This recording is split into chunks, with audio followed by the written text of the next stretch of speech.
大家好，今天接着跟大家聊聊美债哈。最近美债的这个动作非常的频繁，是吧？也有几个历史性的事件，一个是那个 TIPS， 也就是30年期的这个无风险美债的收益率啊，终于突破了2%这个大关。一个的话就是10年期的美债继续保持一个上行。然后呢，这个其实是一个非常有趣的符号对这个符号的解读呢，有2个不同的这个派别。解读出来的结果呢也大相径庭，正好呢可以借着这个解读的大相径庭啊，给大家分析分析这个美债它这个收益率10年期的美债收益率上升啊，到底意味着什么？好吧，在这里的话，先回答一下几个小伙伴问的比较多的问题。第一个的话是关于这个美元的指数。因为之前的时候一直在说是到底是加息导致这个美元指数上升，还是由于这个美债的这个收益率上升导致了美元指数上升？然后大家小伙伴呢就搞不清楚这两个事儿跟美元指数有什么关系。我这么说你就理解了哈，因为市面上流通的美元数量是有限的，大多数的美元是被锁在了这个美国自己的国内的这个金融市场里边的，真正流通在外边的这个能够自由兑换的美元呢，其实数量是有数的。那随着这个加息呢，就代表着你把这些有数的美元呢存到美国的银行里边，可以吃到更高的回报率呢，就导致呢这个市面上流通的美元就少了。那根据这种就是供需关系的变化，是吧？供给量变少了以后呢，需求量变多了以后呢，自然而然这个货品的单价就会上升，对吧？所以你美元的价格就上升了。那美元价格上升呢，那就体现在这个美元的指数上升上了。这就是加息对美元指数的正向的影响。那美债的话也是一个道理，对吧？只不过是把这个加息的这个源头从美联储换成了这个美国的财政部，是吧？美国财政部发行了那种高回报的美债，比方说10年期，它定息的时候就定得很高，是吧？比方说4.25，然后呢给到市场上去竞拍，然后市场呢就疯狂的加价，是吧？4.25我不要，你要再给我多让点利我才要，是吧？就4.25、4.26、4.27，最后一直到了大家都能接受的，一落锤，好，卖给你了，好，这个美债卖出去了。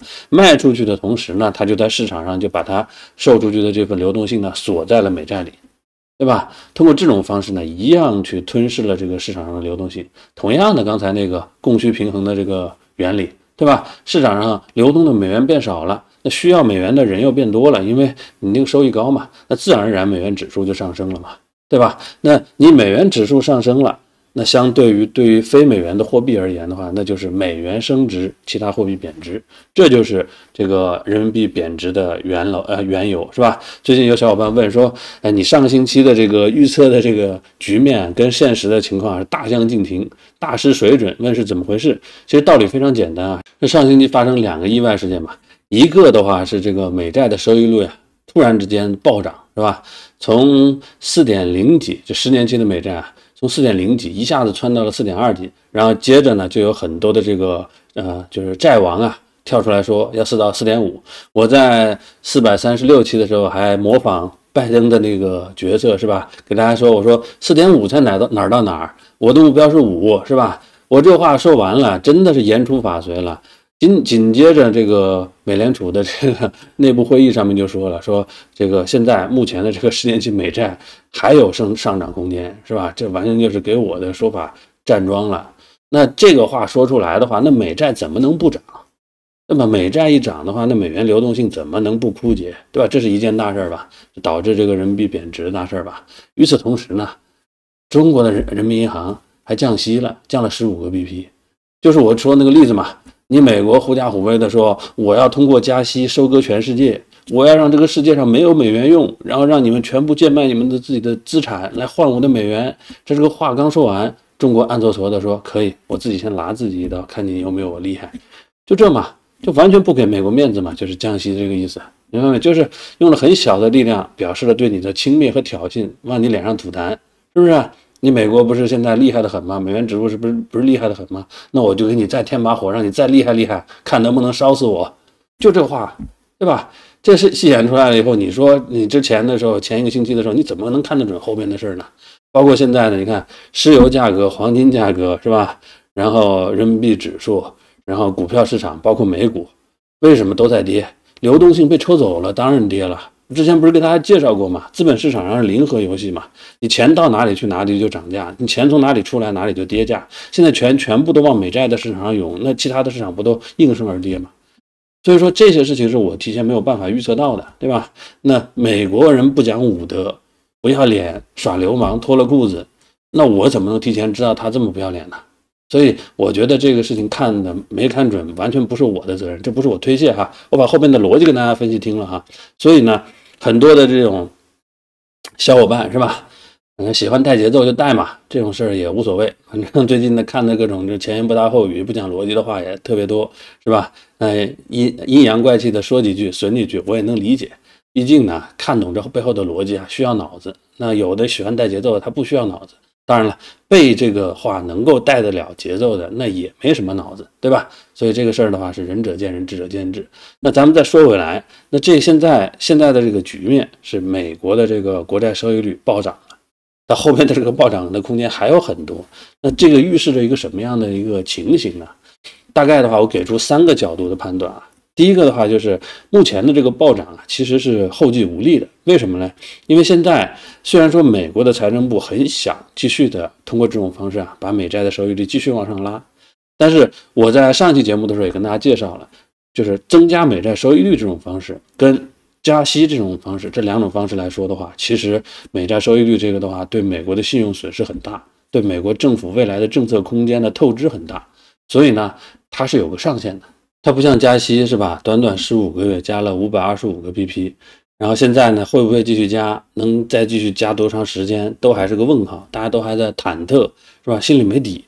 但是你国债收益率这些事儿是可以算出来的，因为你美国欠的那个国债规模是有数的，你现在这整个这个发行的国债规模是有数的，那你这个规模对应的你这个国债收益率就意味着你每年美国的财政支出在这个利息上是多少钱。你美国的这每年的税收的金额是有数的，那就决定了你这个支出结构里边给它这个付利息的空间是多少。你通过这个付利息的空间倒算出来的话，就是不影响你美元信用的情况下，你10年期的美国国债的收益率最高能到多少是有数的，就最多到5嘛。我那天调侃着说了一下嘛，我说最多到5嘛，对吧？不可能再高了。那在这种有数的情况下的话，你把这个事儿直接啊，你最多到5，你就直接一下子干到5，你后边日子还过不过了，对吧？所有的空间都是要最后留2分的嘛。那你留2分的话，那不就是留5%的空间嘛，0.5%的空间嘛，对吧？那也就是说，你现在目前看得到的，也就是到4.5就到撑死了嘛。现在已经4.28了，对吧？那后边的话，你美元指数还能继续往上走吗？走不了了嘛。还有一点啊，就是有的小黑子是吧，断章取义。我再重复一遍啊，我之前的节目里边，你可以去查。我之前节目里面，在这个美元指数突然之间闪崩，从101崩到90几的时候，崩到99的时候，我就很明确的告诉大家，我说这个东西美国人自己不想守这个美元指数，都有人帮他守这个美元指数，让他给他修复回来的。然后果不其然就修复回来了，但是中间是耽误了差不多1个星期。我当时说的是当天就会修复回来，中间是耽误了1个星期，这个表示的是大家对美元没有信心，这个没关系。那修复回来以后，我后面又做了一期节目，我说这个101，当时修复回来到101，我说101不是结束，这只是个开始。短期之内美元指数最少要看到103，对吧？有可能到104。原话你自己可以翻视频。现在果然回到这个103、104，那有的人就把这个话扭曲了一下，篡改记忆嘛，那反贼惯用套路嘛，说我当时这个美元指数跌到99的时候，弹冠相近，说会跌到95，会跌到90。我告诉你，做这种判断的是没常识的。我当时的时候，我说它闪跌到90是个意外的时候，我就跟大家解释了为什么它闪跌到90是意外，我也跟大家解释为什么它会反弹，因为持有美元的不是美国人。影响美元指数的不是美国人，美国人自己可以印美元，他想要美元指数是多少，理论上来说他就可以达到多少，多印少印的问题嘛。真正决定美元价值的是使用美元的外国人，他们手上那么多的美元，怎么可能允许你美元随便的崩盘？崩盘了以后，他之前几十年积累下来的财富不就灰飞烟灭了吗？那变成了帮你美国人打白工了，那不是被美国人随随便便收割了吗？理解这个里面的道理了没？所以你看着好像美元指数崩的不是美国人的财富，崩的是那些之前用自己的财富换了美元的那些人的财富，他们会守护美元的盘子。所以你美国的这个国债一发行这种高息的国债，马上这些钱全部涌到你美国的国债里面去吃你美国的好处去了。你以为这是美国人愿意看到的事吗？他是没办法。如果这招这么好的话，就像我在346期的时候演绎的那个，如果这招这么好的话，早干嘛不用？这招是真的就是割肉剜肉补疮的招，拆东墙补西墙的招，这是没办法的办法。这直接就是相当于是我美国政府承诺，我用我自己未来的收入补贴给大家，大家帮助我眼前过现在这一关。他以前有招的时候，08年的时候他也遇到同样的困难，他当时怎么办呢？他跑到中国来求着中国帮他买一买，那个时候没有走到这一步吧，对吧？所以你把这些事情都看清楚了以后，你就能明白，其实现在美国的这个情况其实是很糟糕的。所以这就回到了咱们今天要讨论的这个主题，是吧？目前的这个美元的这个10年期的美债往上走了以后，得到了2个完全不同的这个解答。第一个解答是什么呢？就是第一个版本啊，认为美国的经济呢能够平缓的着陆。那这个平缓的着陆的潜台词就是说，维持这个高息的状态啊，相当长一段时间。这个相当长是多少呢？以年计。这种情况的话，对美国来说的话，就是钝刀子割肉。因为你维持高息的状态相当长一段时间呢，就意味着你会把自己的那个庞大的美债规模啊，慢慢的全部都置换成这种高息的这个美债，背在自己的身上。这个债呢，短的几年，长的几十年，对吧？最长期的30年美债嘛，还有那个不限期的，咱们就不说了，对吧？一般来说10年期的美债嘛，也就是未来10年你美国都要背负一个非常沉重的这个财务负担。那你美国政府还能做什么其他的事儿呢？现在正是大争之势，正是又要用钱的时候。首先，你美国自己的这个货币的购买力贬值就很厉害，只不过你美国利用自己的金融霸权，把这个购买力下降这个事儿包装成了通货膨胀，不露自己的怯。要说白了，通货膨胀这个话，你说的好听一点是表示这个货币的政策的扭曲导致的这个购买行为的这个成本增加，对吧？这是货币经济学里边经常用的一个扭曲通货膨胀的说法，对吧？学过这门课的小伙伴应该有印象。那实际上通货膨胀的本质是什么呢？你追根溯源到它的底层逻辑上，不就是货少钱多吗？怎么会货少钱多呢？那不就是你对这个货物的生产者支配能力下降吗？这还有什么好解释的呢？否则的话，为什么在你美元环流里面货少钱多，用人民币环流它就没有货少钱多呢？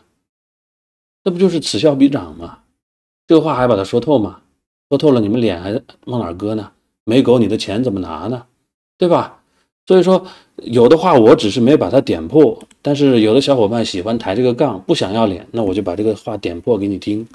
本质上来说，你说通货膨胀，你可以说的再天花乱坠，你说美国的老百姓收到的这个工资太高了，所以把这个世界把这个物价买的涨。那本质上来说，不就是因为你买不到更多的货了吗？都在那里空转嘛，对吧？如果说你给老百姓发的钱多了，但是呢，供应商给你进的货也多了，你觉得这个物价会涨吗？那老百姓不就拿到实惠了吗？那不就变成美国人吸了全世界的血，享受全世界的便利嘛？这不是过去30年一直在发生的事吗？美元超发又不是今天才超发的。克林顿时代的时候，美国的这个债务已经有几万亿了，我记得没错的话，应该是3万亿还是4万亿了，对吧？到了奥巴马时代，砰一下膨胀到这个8万亿吧？哦，不是，在这个小布什时代，砰一下膨胀了8万亿，到奥巴马时代砰一下膨胀到10几万亿，对吧？到了这个特朗普时代砰一下膨胀到了20几万亿，到了拜登时代砰一下膨胀了30几万亿，它这么一下膨起来的。那中国跟美国之间的关系不是说那个时候就开始走坏了吧？一直是很好的吧？那你美国这么不停的发展，你的债务规模扩大，如果按照咱们就说的就是厚道点，按你4万亿这个规模来算的话，短短20年时间，一下子从4万亿涨到了20万亿，或者涨到了30万亿，翻了多少倍？保守估计起码翻了个8倍吧。你美国的这个物价涨了8倍吗？没有吧？那是什么样控制你美国物价没涨呢？不就是中国源源不断的给你提供货吗？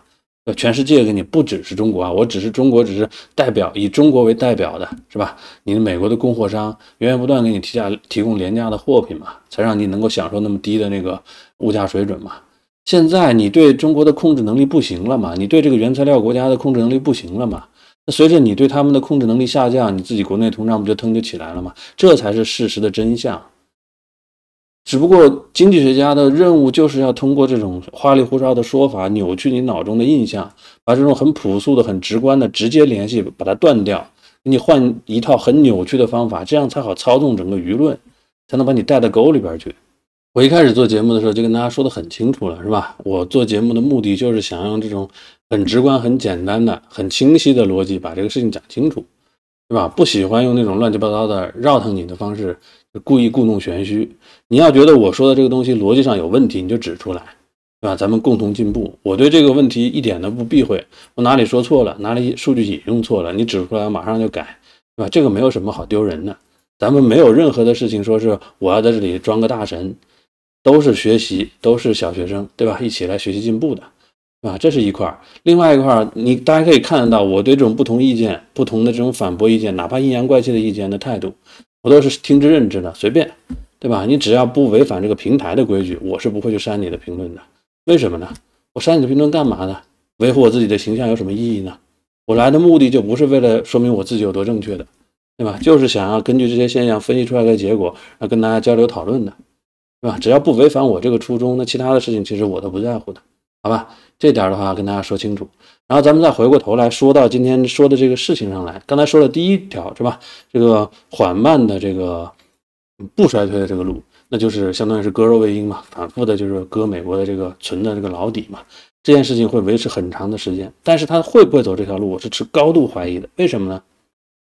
这件事情要求美国政府得有个长性，就是他的这个执政啊得是连贯的，不能够陷入这种就是选举的这种逻辑里边去。他如果陷入这个选举逻辑里边去的话，瞬间不管你前面的局面多稳定，瞬间就会落入第二个结局。第二个结局是什么呢？就是衰退。衰退逻辑只要一落进去，你就没得选了，没得演了。为什么？第一个局面它其实本质上是说什么呢？是靠着美国的余威撑住场面，然后呢通过不断的割美国的存货来换取这个局势不震荡，慢慢的衰落，维持高息嘛，大家都过得不舒服嘛，但是没有人挑战你的位置嘛，那你就一直让大家都不舒服嘛。然后在这个不舒服的过程中呢，你美元环流过得是不爽，但是另外一个非美元环流就慢慢的就风生水起，过得越来越好嘛。然后你的这些优势产业因为这种竞争的这种选择的方式，慢慢的就流入到别人手里边去了嘛，就是腾笼换鸟嘛。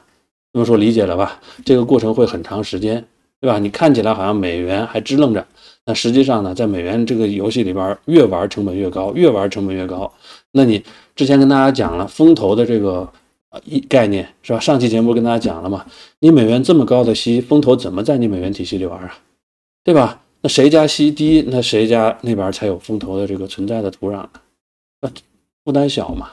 那你美国引以为傲的这些风投，这些风险投资人，他们积累了一辈子的人脉、经验、学识，对吧？方法，他不可能不用啊。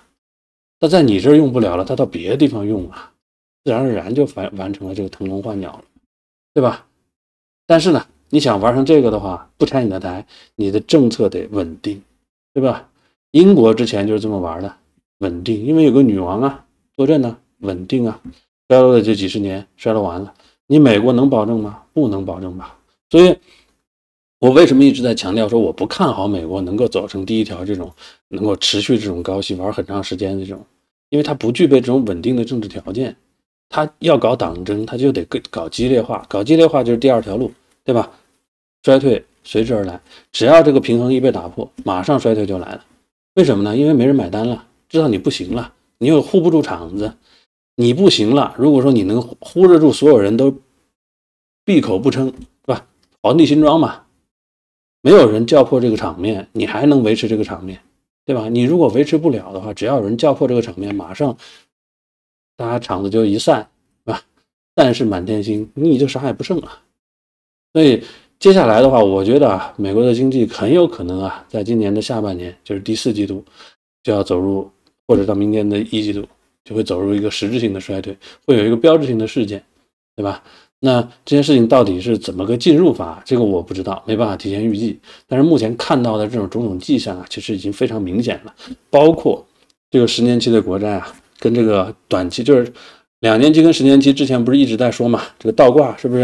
现在这个倒挂的空间减少了。我之前就是3月份的时候就说过这个话，我说这个倒挂的空间减少，往往就是危机出现的这个前兆，对吧？当你倒挂开始的时候呢，它就代表着未来的18个月左右就会出现危机。然后当这个倒挂持续一段时间开始，慢慢的双向奔赴合拢的时候，就意味着危机就快到了。现在的话，你可以看到10年期的这个国债的收益率提升了，去碰就10年期的长期的收益率，去够这个短期的收益率，这是一个很坏的迹象。因为正常情况下应该是短期的收益率下降，是吧？去碰长期的收益率，这样的话是个正常的节奏。短期收益率下降是什么导致呢？是因为你降息导致的，对吧？你降息了以后，把这个无风险收益降下去了，那短期的收益率自然就水位落下去了，它自然就降下去了，然后就碰这个长期的收益率，最后呢就回到了一个正常状态。但是因为你这个加息的时间呢，大家都不确定了，你到底能够加多久以后呢，导致你这个长债端的这个收益率开始往上抬了，去碰短债端了，那这个的话就是一个很糟糕的迹象。这就意味着什么呢？有2种可能哈。第一种的话就是整个接下来10年，因为现在是10年期的这个美债嘛，那就意味着未来的10年可能整个的经济的底层逻辑会变。因为这个10年期的这个债务决定的是整个的无风险货币体系的这个基础收益率，这整个的话就相当于是个坐标系的这个数轴变化了。那你数轴变化了以后，整个坐标系的这个表达的内容的话，就会发生一个翻天覆地的变化，对吧？这个转换的过程呢，其实是很惊险的，也需要几百年积累下来这个金融的这个威名，是吧？然后也需要就是集合了全世界最聪明的头脑，是吧？靠骗、靠偷袭、靠不讲武德，看能不能把这事呢平缓的完成。我希望它能完成，是吧？完成了以后呢，无非就是大家的这个叫做无风险收益变化了。以前的时候，它这个数轴比较低的时候呢，就无风险收益比较低的时候呢，大家就倾向于去投资，是吧？去借款投资。那现在的话，这个收益高了以后呢，大家可能对这个资本的这个逻辑会有一个很明显的一个转化，这是一方面啊。另一方面的话，会导致这个财富的集中效应加强。为什么？因为这个无风险收益提高了以后呢，就意味着你把这个钱拿在手里，它自动增长财富的速度变快了。那这种马太效应加持之下的话，这种财富的分化会更加的快速，更加的迅猛。而这种快速的财富分化又会带来什么样的后果呢？咱们就拭目以待吧。反正我觉得应该不是什么好事，好吧？今天节目到这里，感谢大家的订阅、按赞、分享、开小铃铛。如果你有何高见的，欢迎到评论区留言，谢谢大家。